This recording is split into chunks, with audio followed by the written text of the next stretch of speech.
가치성장 비즈니스 가성비 전략 손현정입니다. ESG가 기업의 주요 화두로 떠오르면서 주식 투자에도 중요한 체크포인트가 아닐 수 없습니다. ESG가 투자 가치로 인정되면서 기업들은 선제적으로 대응하는 모습인데요. 오늘은 ESG 중 G, 거버넌스, 지배구조 개편에 중점을 두고 이야기 나눠보겠습니다. 정부가 이 지주회사를 포함한 대기업에 대한 세제 혜택을 강화할 예정입니다.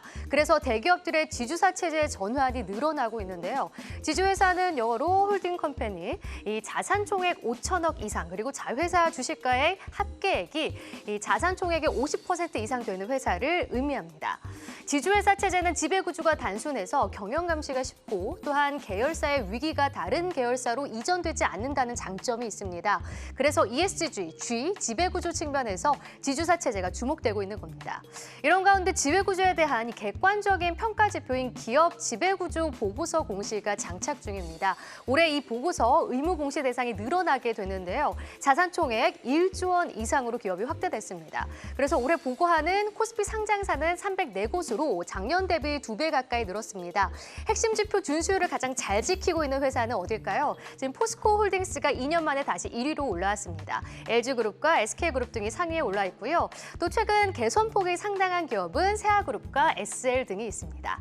또 지배구조 개편에 속도전이 붙었습니다. 대기업들이 최근 중복되거나 연관성이 큰 계열사를 합병하려는 움직임이 활발해지고 있는데요. 앞서 롯데그룹 같은 경우에는 롯데제과와 롯데푸드의 합병 법인인 롯데제과를 이달 초에 출범을 시켰습니다.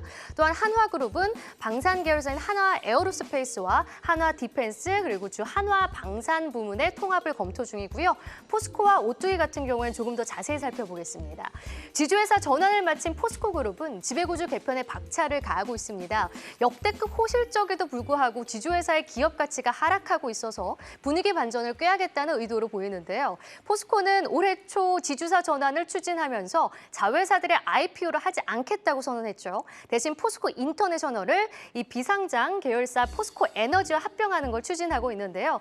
합병이 성사되면 포스코 에너지는 우회 상장하는 효과를 그리고 포스코 홀딩스는 상장회사인 포스코 인터내셔널의 지분율을 높일 수 있는 효과를 얻게 됩니다.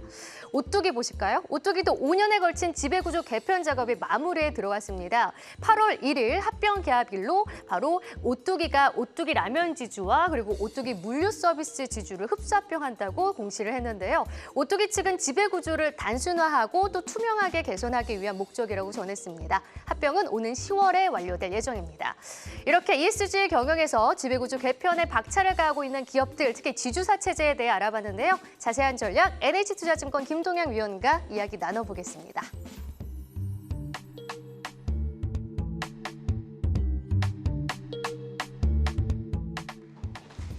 네, 가성비 전략.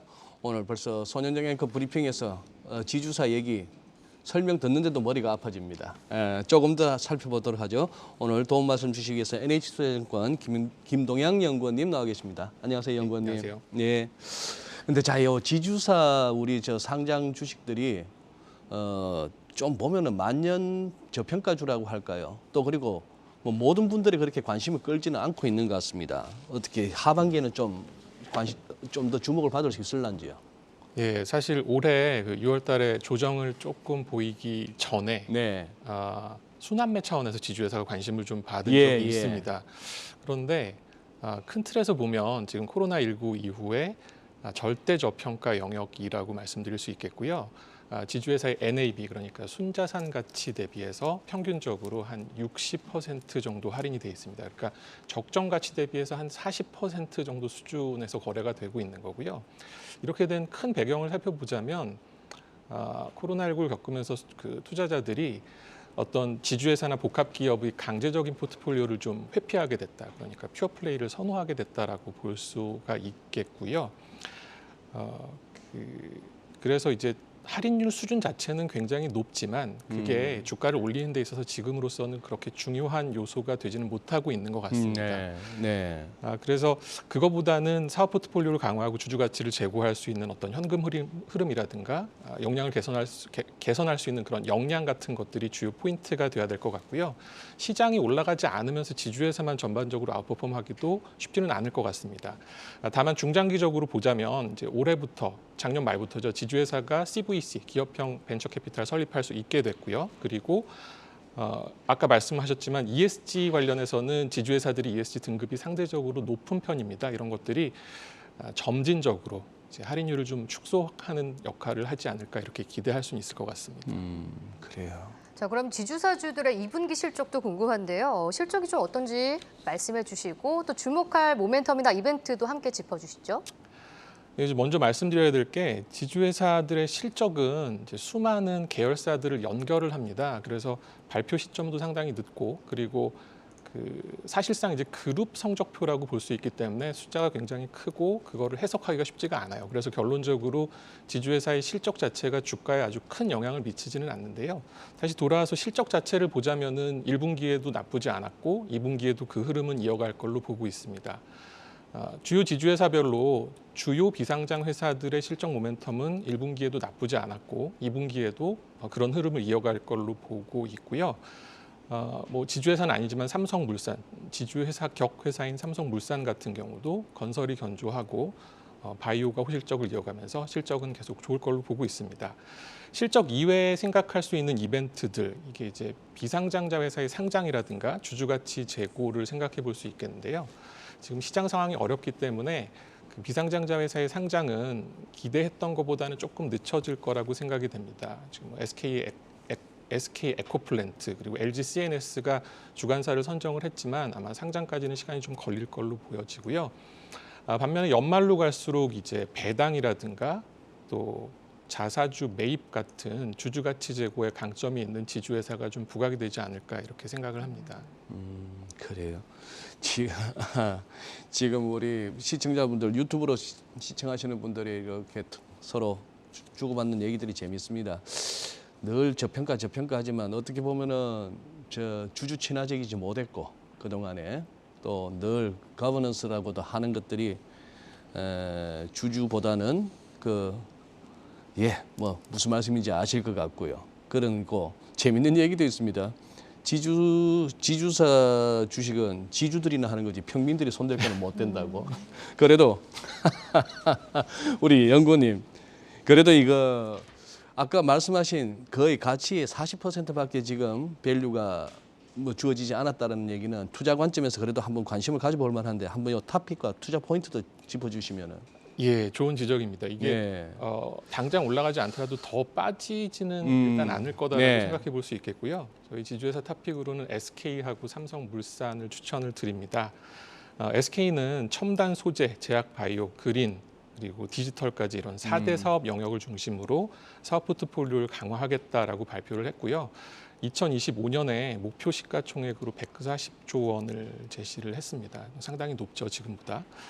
지분을 취득해서 그 기업을 성장시키고 지분을 처분하든가 아니면 상장을 시켜서 구주 매출하는 이런 투자형 지주회사로서는 선순환 궤도에 돌입을 했다라고 보고 있고요.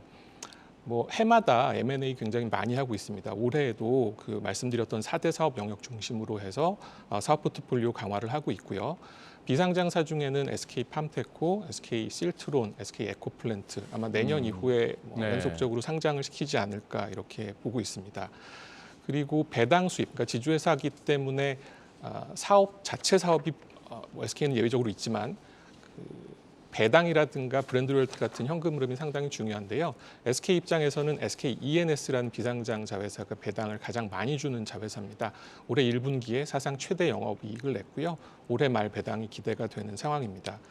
그리고 주주 환원 차원에서 2025년까지 해마다 1% 이상의 자사주를 매입하겠다라고 3월 달에 발표를 한 바 있습니다. 주주 가치 재고 측면에서도 좀 긍정적으로 보입니다. 다음 삼성물산인데요. 네. 예, 삼성물산은 뭐 기본적으로 건설 회사라고 이해를 하고 계시죠. 그렇죠. 그 삼성전자라는 그 캡티브에서 워낙에 안정적으로 수주가 나오기 때문에 이익의 일정 부분을 이제 담보를 하고 있고 여기에 연결로 들어오는 삼성 바이오로직스가 이제 가동률이 높아지면서 이익 성장이 급하게 되고 있고 올해는 여기에 상사 부문까지 상당히 실적이 잘 나오면서 작년 대비해서는 한 60% 이상 영업이익이 아주 크게 성장할 걸로 보고 있습니다. 여기는 바이오 친환경, 디지털 이렇게 3대 사업 영역으로 투자를 늘리겠다라고 하고 있고요. 또 지배구조 이슈 측면에서도 이제는 좀 부정적으로만 볼 필요는 없을 것 같은데 지금 지배주주 일가들이 상속세를 계속 내고 있죠. 그래서 처분 신탁을 계속 하고 있는데 삼성물산은 여기에서 좀 빠져 있습니다. 그리고 상속세 재원을 위해서라도 삼성전자, 삼성물산은 배당을 좀 앞으로 많이 줘야 되는 상황이기 때문에 이런 측면에서도 긍정적으로 바라볼 필요가 있을 것 같습니다. 예, 알겠습니다. 연구원님, 안 그래도 저 오늘 뭐 브리핑에서 다뤘습니다만 ESG 투자, 우리 일반인들에게는 아직도 이 ESG가 좀 쉽지는 않은데 요걸 좀 오늘 말씀을 듣기에는 좀 시간이 좀 촉박할 것 같아서 다음 기회에 또 한번 자세히 듣도록 하겠습니다. 네. 예, 오늘 도움 말씀 고맙습니다. 네, 감사합니다. 네.